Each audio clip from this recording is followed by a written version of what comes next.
नमस्कार बंधुरा welcome to ST unique sports. बंधुरा এই ভিডিওতে আমরা কথা বলবো বেশ কিছু ফুটবল আপডেট নিয়ে, যেখানে ট্রান্সফার নিউজ শেয়ার করা রয়েছে।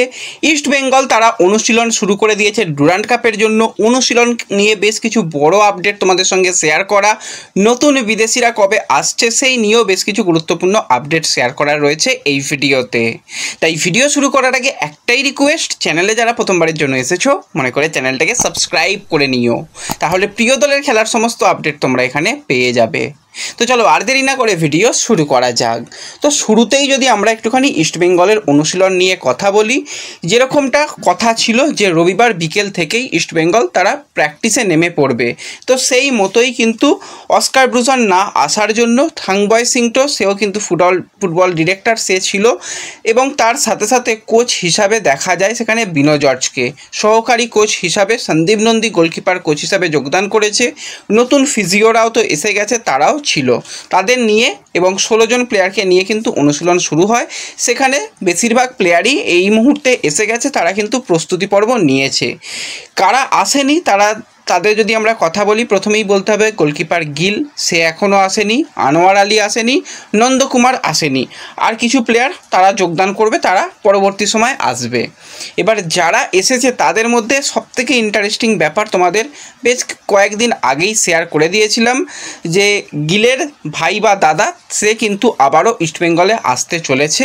ইস্টবেঙ্গলের ডিফেন্সে সে কিন্তু এই বছরে একটা অপশান হিসাবে থাকবে গুরসিমরাত, তো তাকেও কিন্তু আমরা দেখতে পাই, সেও কিন্তু অনুশীলনে চলে এসেছে। গুরসিমরাত এলেও এখনও প্রশিক্ষণ সে আসেনি, সেও আগামী সপ্তাহের মধ্যেই বা এই সপ্তাহের মধ্যেই চলে আসার কথা রয়েছে বলেই শোনা যাচ্ছে।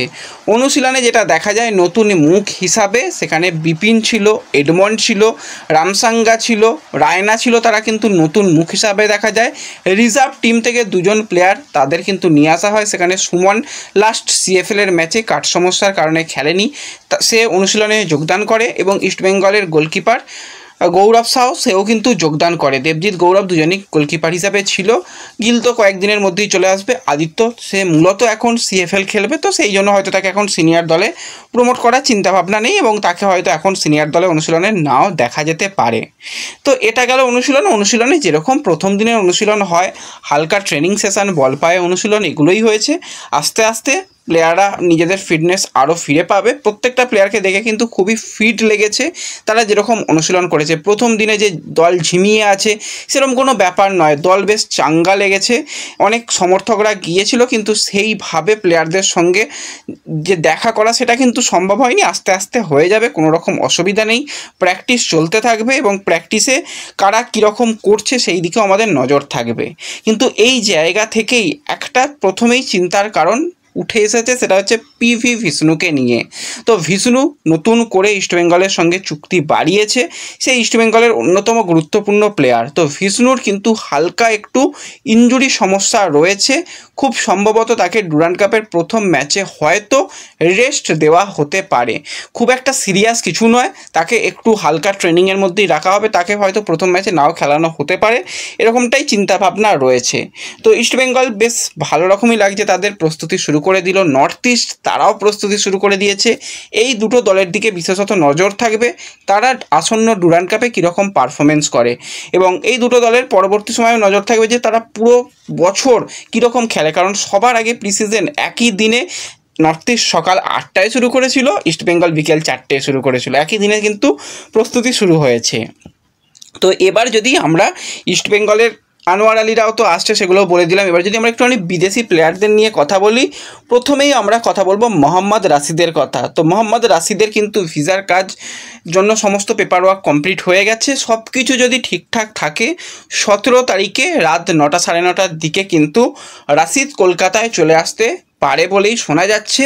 যদি সময় কোনো রকম পরিবর্তন হয় সেটা আমাদের সোশ্যাল মিডিয়া পেজে জানিয়ে দেব, কিন্তু আজকের দিনে যেটা আপডেট 17 তারিখে কিন্তু রাত 9টা সাড়ে 9টার মধ্যেই কিন্তু রাশিদ কলকাতায় চলে আসছে। বাদ বাকি বিদেশি প্লেয়ারদের মধ্যে অনেকেরই ভিসার কাজ পুরোপুরি মিটিয়ে ফেলা বলে গেছে বলে শোনা যাচ্ছে, কিছু জনের কাজ বাকি রয়েছে। খুব সম্ভবত 4 জন বিদেশি 18-19 তারিখের মধ্যেই চলে আসবে, এবং 6 জন বিদেশিকেই 23 তারিখের আগে নিয়ে আসার সমস্ত রকম পরিকল্পনা চলছে, কোচিং স্টাফেরাও আসতে চলেছে। অস্কার ব্রুজনের ব্যাপারে নতুন আজকে একটা ইন্টারেস্টিং আপডেট বেরিয়ে আসছে। অস্কারের যেটা ব্যাপার, অস্কার হয়তো আরও আগে চলে আসতো, কিন্তু অস্কার স্পেনে ফিরে যাওয়ার পর তার একটা ইনজুরি ছিল, সেই জায়গাতে সার্জারি হয়েছে, সেই কারণেই একটু কয়েকদিন বাদে আসছে। কিন্তু ডুরান্ড কাপের প্রথম ম্যাচে হেড কোচ হিসাবে অস্কারকে দেখার সম্ভাবনা প্রবল বলেই শোনা যাচ্ছে। এটা কিন্তু পুরো ইস্টবেঙ্গলকে নিয়ে আপডেট তোমাদের সঙ্গে শেয়ার করে নিলাম। তো অবশ্যই এই আপডেটগুলো সকল বন্ধুদের সঙ্গে শেয়ার করে দিও, তারাও কিন্তু সমস্ত লেটেস্ট আপডেট পেয়ে যাবে। তো পুরো আপডেট ইস্টবেঙ্গলকে নিয়ে দেওয়া হয়ে গেল। এবার যদি আমরা চলে আসি একটুখানি ট্রান্সফার নিউজ নিয়ে, তোমাদের অন্তত 2 সপ্তাহ আগে একটা আপডেট শেয়ার করেছিলাম যে 27 বছর বয়সী বাঙালি রাইট ব্যাক পজিশনের প্লেয়ার যে কিন্তু ইস্টবেঙ্গলে খেলে গেছে, সার্থক গোলুই লাস্ট সিজনে ইন্টারকাশিতে যথেষ্ট ভালো পারফরমেন্স করেছে। তো সেই সার্থক কিন্তু আরও একবার আইএসএলে কামব্যাক করতে চলেছে। তার ব্যাপারে 2টো ক্লাব ইন্টারেস্টেড রয়েছে, কথাবার্তা চালাচ্ছে। প্রথম ক্লাব জামশেদপুর, এবং জামশেদপুরে তার যাওয়ার সম্ভাবনাই বেশি শোনা যাচ্ছে। তো এই মুহূর্তে যেরকমটা শোনা যাচ্ছে, জামশেদপুর কিন্তু সার্থকের ব্যাপারে খুবই সিরিয়াস, এবং সব কিছু ঠিকঠাক থাকলে আজই হয়তো তার নাম অফিসিয়ালি অ্যানাউন্সমেন্ট করতে চলেছে। তো সার্থককে কিন্তু আমরা আরও একবার আইএসএলে দেখতে পাবো, এবং জামশেদপুরের জন্য কিন্তু এটা একটা ভালো সাইনিং, এবং জামশেদপুরে সে ফিরতে চলেছে আইএসএলে আরও একবার। এবং এর সাথে সাথে তোমাদের কিছুদিন আগেই যখন জানিয়ে দিয়েছিলাম যে 34 বছর বয়সী ভারতীয় রাইট ব্যাক পজিশনের প্লেয়ার আশুতোষ মেহতা, যার কিন্তু সবুজ মেরুন জার্সি গায়ে খেলার অভিজ্ঞতা রয়েছে, জামশেদপুরের লাস্ট সিজনে দারুণ পারফরমেন্স করেছে, সেই আশুতোষ মেহতার সঙ্গে ইস্টবেঙ্গল কথাবার্তা এগোলেও আশুতোষ কিন্তু পরবর্তী সিজনে জামশেদপুরেই থাকবে, সে অন্য কোনো জায়গায় যাবে না। আমাদের চ্যানেল থেকে আপডেট আমরা দিয়ে দিয়েছিলাম। তো সেই মতোই কিন্তু জামশেদপুর তার সঙ্গে নতুন করে চুক্তি বাড়িয়ে নিয়েছে। জামশেদপুরেই কিন্তু আশুতোষ মেহতা থাকতে চলেছে আরও একটা সিজন, 1+1 ইয়ার ডিল কিন্তু আশুতোষ মেহতার সঙ্গে কমপ্লিট হয়েছে, এবং আশুতোষকে কিন্তু আমরা খুব সম্ভবত দেখতে পাবো যে ডুরান্ড কাপে হয়তো তাকে দেখতে পাবো, কারণ অনেকগুলো প্লেয়ারই কিন্তু জামশেদপুরের দেখা যাচ্ছে যে ডুরান্ড কাপের জন্য এসে গেছে। এবং আশুতোষকে যদি আমরা ক্যাপ্টেন হিসাবেও দেখতে পাই তাহলে অবাক হব না। এবং এর সাথে সাথে আমরা যদি একটুখানি জামশেদপুরের আরও কিছু সাইনিংয়ের আপডেট নিয়ে কথা বলি, প্রথমেই আমরা বলবো জার্মানপ্রীত সিং, দীর্ঘদিন ধরেই আইএসএলের মঞ্চে তার খেলার অভিজ্ঞতা রয়েছে। তো সেই জার্মানপ্রীতের সঙ্গেও কিন্তু নতুন করে চুক্তি বাড়িয়ে নিয়েছে জামশেদপুর। জামশেদপুরে আগে সে খেলেছে, তো আরও একবার কিন্তু আমরা জার্মানপ্রীতকে দেখতে পেতে চলেছি জামশেদপুরের জার্সি গায়ে। এবং লাস্ট সিজনে মনবীর সিং যে জামশেদপুর ছেড়ে সাদা কালো জার্সি গায়ে আইএসএলে কয়েকটা ম্যাচে সুন্দর পারফরমেন্স তুলে ধরেছিল, সেই মনবীর সিংয়ের সঙ্গেও কিন্তু নতুন করে চুক্তি বাড়িয়ে নিয়েছে জামশেদপুর। তার সঙ্গেও কিন্তু চুক্তি যেহেতু এক্সটেন্ড হয়ে গেছে, তো তাকেও কিন্তু আমরা দেখতে পেতে চলেছি জামশেদপুরের জার্সি গায়ে।